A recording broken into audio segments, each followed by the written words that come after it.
아침 말씀.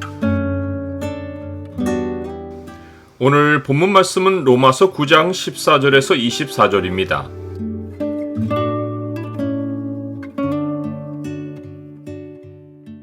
하나님의 영광을 위한 긍휼의 그릇.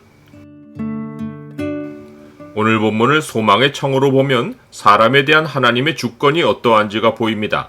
소망의 창을 보여주는 구절은 9장 18절입니다. 그런즉 하나님께서 하고자 하시는 자를 긍휼히 여기시고 하고자 하시는 자를 완악하게 하시느니라. 사도 바울은 그런즉 우리가 무슨 말을 하리요 라고 하며 지금까지 하나님의 택하심에 대해 전한 진리에 어떤 반론도 있을 수 없다고 알렸습니다. 그러나 사람들은 자기에게 자기 운명을 선택할 기회가 없다는 사실을 가지고 하나님이 불의하시다고 항변할 수 있습니다. 그런데 하나님의 답변은 단호합니다. 내가 긍휼히 여길 자를 긍휼히 여기고 불쌍히 여길 자를 불쌍히 여기리라. 하나님의 사랑을 입고 하나님의 자녀가 되는 일은 원하는 자로 말미암음도 아니요 다른 박질하는 자로 말미암음도 아닙니다. 즉 사람이 원한다고 되는 일이 아니고 사람이 노력한다고 얻을 수 있는 일이 아닙니다. 사람들은 자유의지를 자기들의 권리로 내세우지만 하나님은 사람에게 하나님을 선택할 자유가 없다고 하십니다. 이것은 아이가 부모를 선택해서 태어날 수 없는 것과 같습니다. 이론상으로는 사람이 자유롭게 얼마든지 자기가 믿고 싶을 때 하나님을 믿을 수 있습니다. 하지만 현실은 정반대입니다. 즉 하나님이 은혜를 베푸시지 않으면 누구도 하나님을 찾을 수 없습니다. 사람들은 사람을 이렇게 대하시는 하나님이시라면 믿지 않겠노라고 화를 내겠지만 믿지 않는 것은 사람의 자유가 아니라 그렇게 정해진 것입니다. 즉 사람은 하나님을 선택할 자유가 자기에게 있다고 생각하겠지만 절대자이신 하나님을 거부하는 것은 스스로 하나님을 믿을 수 없는 존재라는 사실을 입증해 보이는 것입니다. 누구에게도 절대적인 것은 선택의 문제가 아니라 자기 존재의 한 부분입니다. 예를 들어 내 몸의 심장은 절대적인 내 존재의 부분입니다. 심장에 대해서는 누구도 나에게 자유가 있으니 달고 다니든 빼놓고 다니든 선택할 수 있다고 말할 수 없습니다. 자유는 절대적인 것에 대해 행사하는 것이 아닙니다. 사람들이 절대자이신 하나님을 선택할 수 있느니 없느니 하는 것은 그들이 자유의지를 가져서가 아니라 철저히 하나님과 분리되어 자기밖에 생각하지 못하기 때문입니다. 심장을 빼놓는 것을 선택의 문제로 보고 실제로 밖으로 빼내면 죽은 존재가 되듯이 하나님을 믿지 않기로 선택하는 것은 죽은 존재인 것을 스스로 나타내 보이는 것입니다. 사람들이 하나님께 불의가 있다고 항변하여도 하나님은 악을 계획하신 일이 없고 어떤 악도 하나님이 근원이 아니십니다. 그런데도 악이 일어나는 것은 하나님이 모르셔서가 아닙니다. 하나님이 뜻하시지 않은 일도 하나님은 미리 아십니다. 어떤 일도 하나님이 모르시는 가운데 일어나서 하나님이 뒷수습하시는 일은 없습니다. 사탄의 악과 인간의 죄가 만연해도 전능하신 하나님은 그 모든 경우의 수를 다 통제하시며 자기 뜻을 이루어 가십니다. 오히려 하나님은 죄와 악을 대적하시기보다 자기 섭리 안에서 사용하십니다.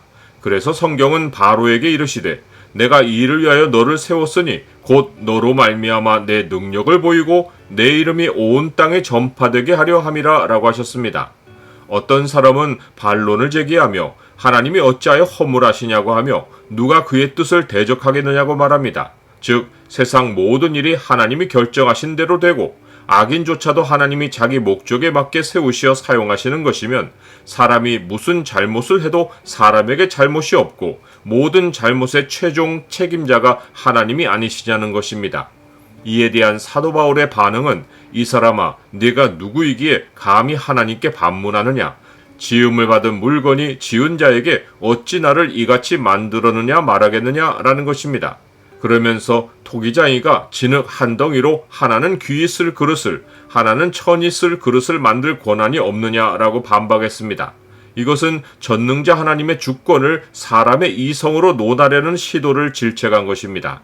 이는 마치 사람이 자기 몸 안의 장기가 어떻게 지어져서 기능하는지도 모르면서 자기를 만드신 하나님을 평가하는 것과 같습니다. 나는 창조자 하나님의 절대 주권을 인정합니까? 토기장이이신 하나님이 인류에 대해 해주실 말씀은 딱 두 가지입니다. 하나는 죄인들은 하나님의 진노를 당해 멸하기로 준비된 그릇이나 하나님이 오래 참으심으로 관용하신다는 것입니다. 다른 하나는 우리는 하나님이 자기 영광의 풍성함을 알리고자 긍휼의 그릇으로 예비하신 자들이라는 것입니다. 하나님은 보이지 않는 자기의 영광을 보이는 세상에 드러내시려고 그 일을 행할 그릇으로 우리를 예비하셨습니다.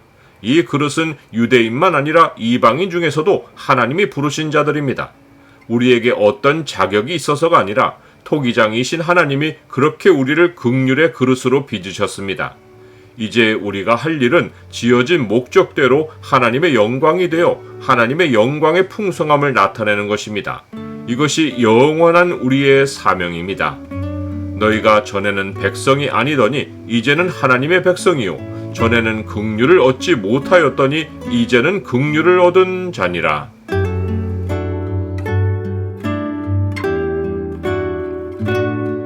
주님, 제 인생의 목적을 찾을 때는 직업을 생각했고 세상에 잘 사는 데에서 의미를 얻으려 했습니다. 이제는 제 인생의 목적이 주님을 영화롭게 하는 것인 줄 알았사오니 제가 주님을 빛내고 살도록 저를 항상 긍휼히 여겨 주옵소서. 예수 그리스도 이름으로 기도드립니다. 아멘.